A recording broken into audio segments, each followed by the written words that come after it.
The salt spray stung Lieutenant Takeshi Yamamoto's face as he stood on the deck of the carrier Zuikaku, watching mechanics service his Mitsubishi A6M0.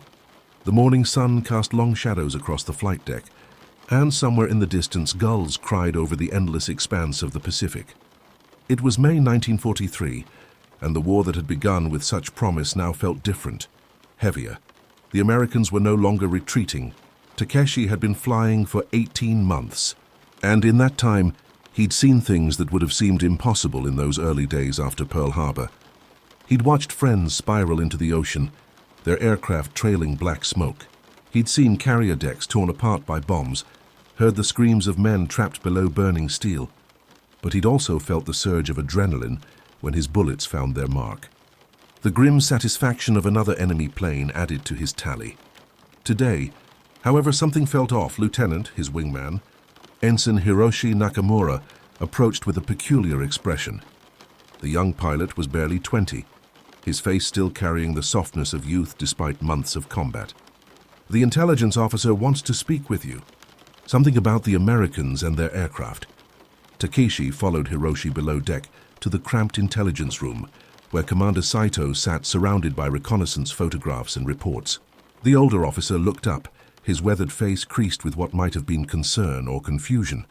"Yamamoto-san," Saito began, spreading several grainy photographs across the table. "Our reconnaissance units have reported something unusual. The American fighters and bombers operating from Guadalcanal appear to have adopted a new paint scheme. Look at these." Takeshi leaned over the photos. The American aircraft looked strange, not quite invisible, but somehow harder to focus on.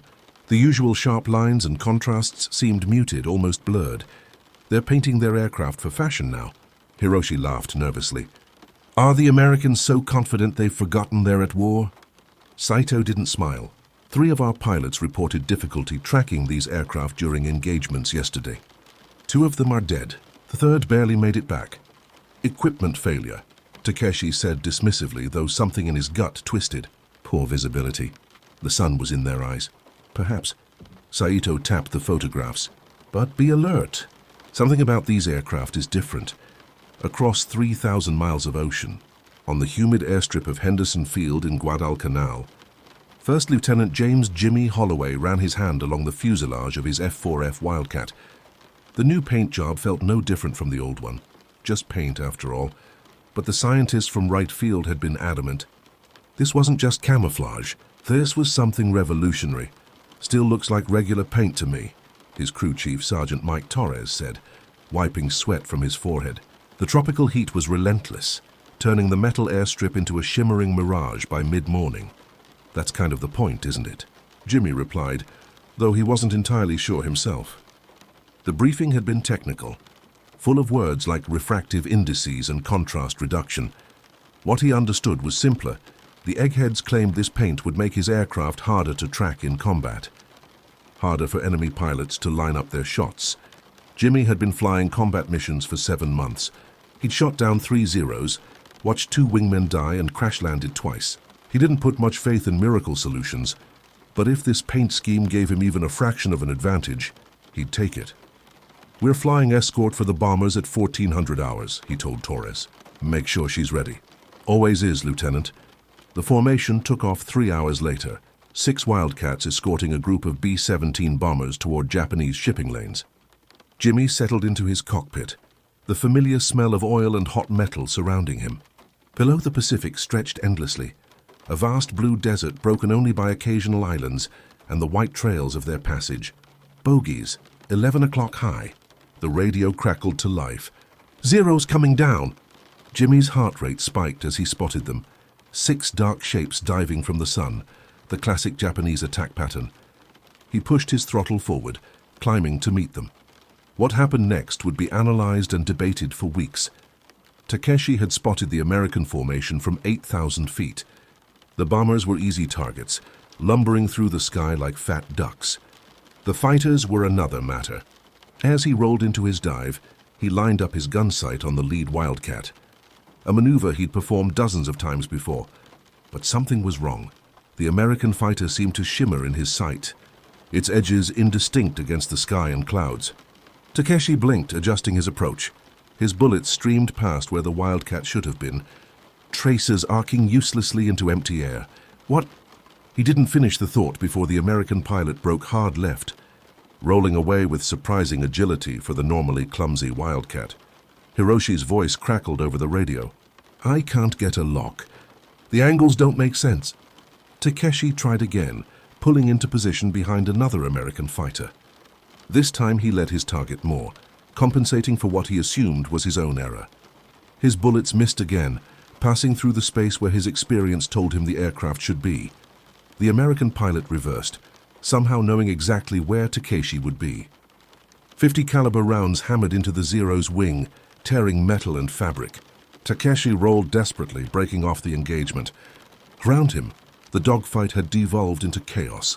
Japanese pilots, accustomed to their superior maneuverability advantage, found themselves unable to land decisive hits. The American fighters, by contrast, seemed to have no such difficulty. "Break off! Break off!" The flight leader's voice carried an edge of panic Takeshi had never heard before. 2 Zeros were already falling, trailing smoke toward the ocean below.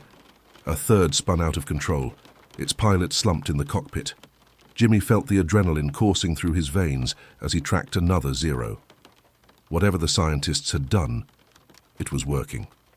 The Japanese pilot ahead of him kept overshooting, his bullets consistently missing by margins that should have been hits. It was as if the enemy couldn't quite see where Jimmy's aircraft actually was. He squeezed the trigger, feeling the Wildcat shudder as his guns fired. The Zero's engine exploded in a gout of flame and smoke. Jimmy didn't watch it fall. There were still more targets. By the time the engagement ended, the Japanese had lost 4 aircraft. The Americans had lost none. That evening, as the sun set over Guadalcanal, Jimmy sat with his squadron mates in their makeshift officers' club, a patched tent with a few bottles of salvaged liquor and a radio playing big band music from home. "I'm telling you, they couldn't hit us," Lieutenant Bobby Kramer said. His hands animated as he described his part in the fight. "I was dead to rights twice, and both times their bullets just missed, like they were shooting at ghosts." "The paint," Jimmy said quietly. "It's doing something to how they see us. Something with the light. Paint doesn't stop bullets, Jimmy." "No, but it might make those bullets miss." He thought about the technical briefing, the complex explanations about how the special coating bent and scattered light in ways that made depth perception nearly impossible. How it flattened the visual contrast that pilots relied on for range finding and lead calculations. "It's not making us invisible. It's making us impossible to aim at properly. Whatever it is," Kramer raised his glass, "here's to invisible paint." On the Zuikaku, the mood was considerably darker. 4 aircraft, Captain Matsuda, the air group commander, said flatly. 4 experienced pilots. And you couldn't hit a single enemy fighter. Takeshi stood at attention, his jaw clenched. "Sir, respectfully, something about those aircraft makes them extremely difficult to track. The paint or coating they're using creates a visual distortion." "Visual distortion." Matsuda's voice rose. "You're telling me that paint defeated 4 of our Zeros?" "It's not just paint, sir. It's affecting depth perception, making it nearly impossible to judge distance and lead properly. When we lined up shots, the aircraft weren't where they appeared to be." Matsuda stared at him for a long moment. Finally he spoke, his voice cold. "Then you need to adjust your tactics. Fly closer, fire longer bursts, learn to compensate. The Americans are playing tricks with optics, nothing more." But as Takeshi left the captain's quarters, he couldn't shake the feeling that they were all missing something crucial. The Americans hadn't just developed better camouflage. They'd found a way to break the fundamental visual cues that aerial combat depended on. That night, lying in his narrow bunk, Takeshi thought about his brother, a university student in Tokyo, who'd written about advances in physics and optics before the war, about light as both wave and particle, about how human perception could be fooled. Perhaps the Americans had weaponized science itself. The implications terrified him. Over the following weeks, the encounters intensified. Japanese pilots, once confident in their superior training and aircraft, found themselves at a devastating disadvantage. Takeshi watched as men he'd known for months, skilled pilots with dozens of missions, failed to return from encounters with the mysteriously painted American aircraft. The pattern was always the same. Japanese pilots would report visual difficulties, missed shots, confusion about distances and angles. American pilots, by contrast, seemed to have no such problems. Their bullets found their marks with terrible consistency. "They're calling them ghost planes in Tokyo," Hiroshi said one morning as they prepared for another mission. The young ensign looked haggard, dark circles under his eyes. Some pilots refuse to believe it's just paint. They think the Americans have developed some kind of supernatural technology. "It's not supernatural," Takeshi replied, checking his flight controls. "It's physics. And it's killing us." This mission was different. Instead of their usual patrol, they'd been tasked with intercepting a formation of American bombers hitting Japanese installations on Bougainville. Intelligence suggested the entire bomber group would have the new paint scheme. As they climbed to intercept altitude, Takeshi felt the familiar weight of fear and anticipation. The Pacific stretched below them, beautiful and indifferent to the tiny machines fighting above it. Clouds drifted like cotton, their shadows dark patches on the endless blue water. "Contact." The call came from the forward element. "Bombers at 12 o'clock level, escorted by fighters." Takeshi spotted them, a formation of B-17s, the famous flying fortresses, surrounded by a swarm of escort fighters. And yes, they all had that strange light-bending paint. Even from this distance, they seemed to waver in his vision. Hard to focus on. The engagement began badly and got worse. Takeshi made his attack run on a B-17, trying to ignore the visual distortions and trust his instincts. His bullets hammered into the bomber's wing, tearing metal. But the big aircraft absorbed the damage and kept flying. Return fire from the bomber's gunners forced him to break away. Around him, the sky was full of tracers, smoke, and falling aircraft, most of them Japanese. He watched Hiroshi's Zero take hits from an American fighter, saw the young pilot struggle with the controls as his aircraft nosed over into a dive. Takeshi screamed into his radio, knowing it was useless, watching as his wingman's plane accelerated toward the ocean below. There was no parachute. The rage that filled Takeshi was pure and hot. He wheeled his Zero around, hunting for the American who'd killed Hiroshi. There, a Wildcat banking toward another target. Takeshi pushed his throttle to maximum, closing the distance faster than the American pilot expected. This time he ignored his gun sight entirely. He flew by pure instinct, by the feeling in his hands and the sound of his engine. His bullets walked across the Wildcat's tail, severing control cables. The American fighter shuddered, losing stability. Takeshi pulled up hard, his Zero groaning under the G-forces. He'd drawn first blood, but the cost had been terrible. Around him, 6 Japanese aircraft were already lost, including Hiroshi's. Jimmy felt his Wildcat respond sluggishly to the controls. That Zero pilot had gotten lucky, or perhaps skilled. The control cables for his rudder were damaged, and he was leaking fuel from somewhere. Red 3 to lead, I'm hit. Controls are mushy. Heading back to base, copy Red 3, can you make it? Affirmative. It's not that bad, but it was bad enough. As Jimmy turned for Henderson Field, nursing his damaged aircraft through the sky, he thought about the Zero pilot who'd hit him. That last attack had been different. The Japanese pilot hadn't relied on his sights. He'd flown purely by instinct, compensating for the visual distortions through sheer feel. If they started doing that consistently, the paint wouldn't be enough. He coaxed his Wildcat down onto the rough airstrip, the landing gear protesting as he touched down harder than intended. Torres was there immediately, assessing the damage. "You're lucky, Lieutenant. Another foot to the left, and those cables would have snapped completely. You'd have tumbled right out of the sky." "Some Japanese pilot figured out how to beat the paint," Jimmy said, climbing stiffly from the cockpit. Flew pure instinct, didn't trust his eyes. "One pilot? One pilot today. How many tomorrow?" That night, intelligence reports confirmed Jimmy's fears. Japanese pilots were adapting. They were flying closer, firing longer bursts and, most worryingly, learning to trust their instincts over their visual perception. The advantage the special paint provided was diminishing. Major Harrison, their squadron commander, addressed the pilots the next morning. "Washington wants results. They want data on the effectiveness of the paint scheme. But more importantly, they want us to press our advantage while we still have it. We've got a mission tomorrow, big one. We're hitting the Japanese airfield at Rabaul." A murmur went through the assembled pilots. Rabaul was one of the most heavily defended targets in the Pacific, bristling with anti-aircraft guns and surrounded by Japanese fighters.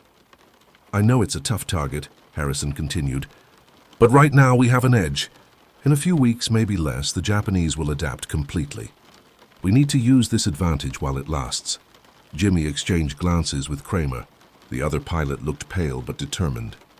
They both knew this mission would be costly, paint scheme or not. Takeshi, meanwhile, had been called to a meeting with Admiral Ozawa himself, the carrier division commander. The admiral was a thoughtful man, known for listening to his pilots. "Tell me about these American aircraft," Ozawa said without preamble. "Tell me everything." Takeshi described the visual distortions, the difficulty in judging distances, the way experienced pilots' instincts seemed to fail against the painted aircraft. He also described his final attack, how flying by pure feel had succeeded, where sight-based aiming had failed. Ozawa listened intently, occasionally asking clarifying questions. When Takeshi finished, the admiral sat back, stroking his chin. "The Americans are usually practical," Ozawa said. "They don't waste resources on tricks. If they're deploying this paint widely, it means it works. And from your report, it does. But every advantage can be countered. You've shown that. With respect, Admiral, it requires flying closer than is safe, burning more ammunition and accepting higher casualties. Even if we adapt, they've succeeded in making combat more costly for us." "True." Ozawa looked out the porthole at the ocean beyond. "But we have no choice. We must adapt or die. I want you to train the other pilots in your technique." "The one that worked. Can you do that?" "I can try, sir, then try. Starting tomorrow, you're an instructor, as well as a combat pilot. Teach them how to fight these ghost planes." The mission to Rabaul launched at dawn. Jimmy flew in the second wave, escorting B-17s loaded with bombs. As they approached the target, the sky ahead literally filled with anti-aircraft fire, black puffs of smoke that appeared with deadly precision around the bomber formation. Then the Japanese fighters came. They came from all directions, more than Jimmy had ever seen in one place. Zeros, lots of them, diving through the bomber formation with complete disregard for the defensive fire. And they were flying differently now, closer, more aggressively, with a kind of desperate intensity. Jimmy rolled to meet a Zero head-on, both aircraft firing. He felt the thuds as Japanese bullets hit his engine cowling, saw his own tracers tear into the Zero's wing. The Japanese pilot didn't break off, didn't flinch. At the last second, both aircraft rolled away from each other, the Zero's wingtip missing Jimmy's canopy by feet. "They're fighting different." Kramer's voice was shrill over the radio. "They're not missing anymore." Jimmy saw it too. The Japanese pilots had adapted. They were accepting hits to get hits, flying so close that the visual distortions didn't matter. The paint was still helping. Jimmy's aircraft was being hit less than in normal combat. But the advantage had shrunk dramatically. A Zero flashed past. So close Jimmy could see the pilot's face, determined, terrified, resolved. Human, not so different from himself. The bomber formation dropped its payload on Rabaul, explosions blooming across the airfield and harbor facilities. But the cost was high. 2 B-17s fell, one disappearing in a massive fireball when its bomb load cooked off. 3 Wildcats went down. The Japanese lost more, at least 10 aircraft, but they'd made the Americans pay. Takeshi pulled up from his attack run, his Zero's engine sputtering from damage. He'd hit one of the bombers, seen his bullets tear into its fuselage, but the big aircraft had kept flying. An escort fighter had damaged his engine in return. He turned for home, nursing his sick aircraft through the sky. Around him the battle continued, but he was done. His fuel was low and his engine was overheating. If he pushed it any harder, he'd end up in the ocean. As he flew, Takeshi thought about the young ensign who'd died, Hiroshi, who'd made jokes about American fashion and never lived to see how deadly that fashion was. About the other pilots lost in the weeks since those strangely painted aircraft appeared. About the Americans he'd shot down, young men like Hiroshi, with families and dreams. The futility of it all pressed down on him like physical weight. He barely made it back to the carrier, his landing rough enough that the deck crew winced. As they pulled him from the cockpit, Takeshi's legs trembled with exhaustion and adrenaline crash. "Did we stop them?" he asked the deck officer.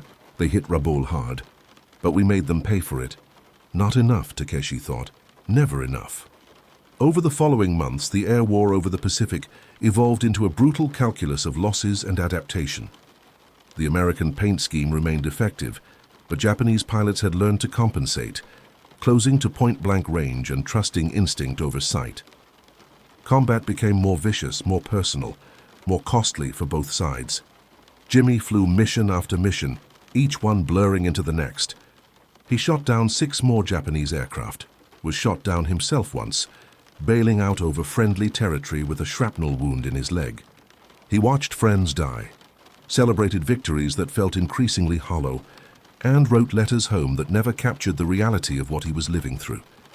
The paint on his aircraft faded and was reapplied, faded again. It still helped, giving him margins that saved his life more than once. But it wasn't the war winner some had hoped. Just another advantage in an endless series of tactical adjustments and counter-adjustments. One morning, sitting on the wing of his Wildcat, Jimmy watched the sun rise over Henderson Field. Torres approached with coffee, real coffee, somehow obtained through mysterious supply channels. Heard they're developing a new fighter, Torres said, the Hellcat. Faster, more powerful than the Wildcat. Should be here in a few months. Another advantage, Jimmy said tiredly. Until they adapt to that too. That's war, Lieutenant. We develop something better, they adapt. They develop something better, we adapt. Back and forth until somebody runs out of resources or will. Jimmy thought about the Japanese pilot who'd nearly killed him a week ago. The one who'd flown so close Jimmy could see his eyes. They'd both missed in that pass, both lived to fight another day. How many more days for him? For that Japanese pilot? Torres, you ever think about what we're really accomplishing up there? The crew chief was quiet for a moment. I think we're staying alive, Lieutenant, and helping our buddies stay alive. That's accomplishment enough for me. Takeshi stood on the deck of the Zuikaku, watching new pilots practice carrier landings. They were so young, these replacements. Some barely looked old enough to shave. And he was training them to fight aircraft they couldn't quite see properly, teaching them to fly by instinct into storms of lead and fire. Lieutenant Yamamoto, Commander Saito approached. A word. They walked to the railing, looking out at the ocean. The Pacific seemed peaceful from here, beautiful even. It was easy to forget the war raging across its vastness. You've done good work with the new pilots, Saito said.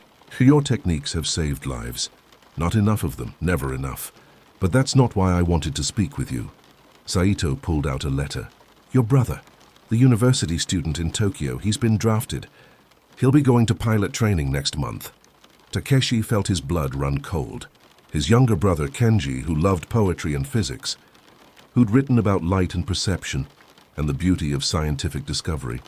Kenji, who'd never wanted to fight anyone. He requested assignment to carrier aviation, Saito continued, said his older brother was the finest pilot in the Navy and he wanted to follow in his footsteps. No. Takeshi gripped the railing hard enough to hurt. No, he can't. He's not built for this. He'll die in his first engagement, perhaps. Or perhaps he'll surprise you. The war needs pilots, Yamamoto-san. Every pilot we can train. Then what's the point? Takeshi found himself asking, his voice rough. What's the point of teaching him to fight these ghost planes, to adapt and survive, when every day more Americans come, with better aircraft and better tactics and endless resources? What's the point of any of this? Saito was quiet for a long time. Finally, he said, the point is that we're warriors, Yamamoto-san. We fight because that's what we've been called to do. Not because we'll necessarily win, but because honor and duty demand it. Your brother understands that. Honor and duty won't stop American bullets. No, but they might give him something worth dying for, if it comes to that. Takeshi looked out at the ocean, at the endless blue expanse where so many had already died. Japanese pilots learning to fight invisible aircraft. American pilots pushing their advantages. All of them, every single one, caught in a machine that ground forward regardless of individual courage or skill or desire. His brother would come. Would fly. Would probably die like Hiroshi and so many others. And there was nothing Takeshi could do to stop it. That night, he wrote a letter to Kenji, not discouraging him from service. That would be dishonorable and futile. Instead, he wrote about what he'd learned, about flying by instinct, about the Americans' clever paint that bent light and confounded sight, about staying calm when fear threatened to overwhelm. about finding meaning in protecting one's wingman rather than simply adding to one's kill count, about surviving. The war continued. American aircraft with their special paint flew mission after mission. Japanese pilots adapted, learned, died, and were replaced by new pilots who had to learn the same lessons all over again. The paint scheme was eventually abandoned, not because it didn't work, but because improvements in aircraft performance and pilot training made its marginal advantage less significant than simpler, cheaper camouflage. Jimmy flew until the end of 1943, when he was rotated back to the States for instructor duty. He'd survived 57 combat missions, shot down 9 enemy aircraft, and been shot down twice himself. The paint had saved his life several times. He was certain of that. Whether it had been worth the resources invested in developing and applying it, he couldn't say. He thought about the Japanese pilots he'd killed, wondered if any of them had been the one who'd nearly got him, wondered if they'd learned to compensate for the visual distortions before or after they died. Takeshi flew until mid-1944, when his Zero was finally shot down by a Navy Hellcat off the Philippines. He survived, pulled from the water by a fishing boat, and spent the rest of the war on Okinawa, training pilots who arrived younger and less prepared each month. His brother Kenji survived too, losing an arm in a crash landing but living through the war. Years later, reading about the special paint scheme in a historical journal, Takeshi felt a strange respect for the American engineers who'd developed it. They'd weaponized physics, turned light itself into a tactical advantage. It was elegant in a terrible way. The article included interviews with American pilots who'd flown aircraft with the special coating. One of them, a Lieutenant James Holloway, mentioned a Japanese pilot who'd nearly killed him, someone who'd figured out how to compensate for the distortions through pure instinctive flying. Takeshi wondered if that had been him. Probably not. There had been many such encounters, many Japanese pilots who'd adapted. But it was strange to think about how close they'd all come to killing each other, how arbitrary survival had been. The paint scheme itself became a footnote in aviation history, a clever innovation that had provided temporary advantage before being countered and eventually abandoned. Most people never knew it existed, but those who'd flown against it and those who'd flown with it never forgot. They remembered skies where nothing was quite where it seemed, where experienced pilots suddenly found themselves unable to trust their eyes, where bullets missed by impossible margins or connected with devastating precision. They remembered the price of adaptation, measured in aircraft and pilots and young men who never came home. And they remembered that in war, every advantage is temporary. Every innovation is eventually countered.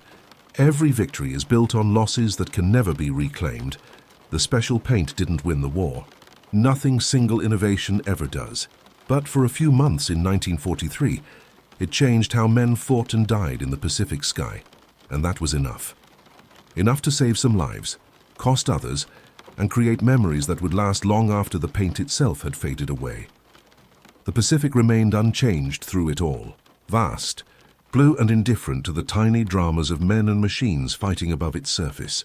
The war ended eventually, as all wars do, and the survivors went home to rebuild lives and try to forget what they'd seen and done. The special paint didn't win the war. Nothing single innovation ever does. But for a few months in 1943, it changed how men fought and died in the Pacific sky, and that was enough. Enough to save some lives, cost others, and create memories that would last long after the paint itself had faded away.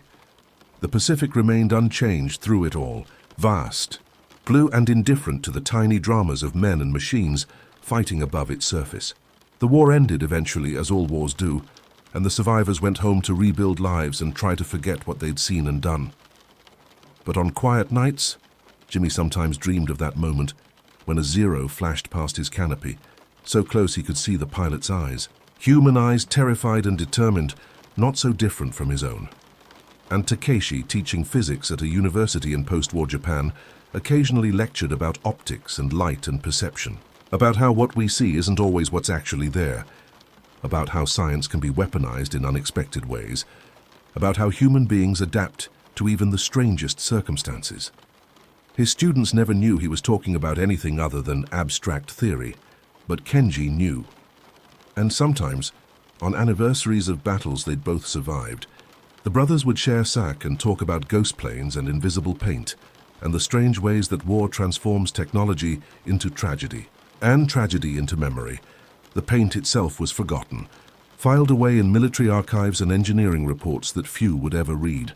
But its legacy persisted in the men who'd encountered it.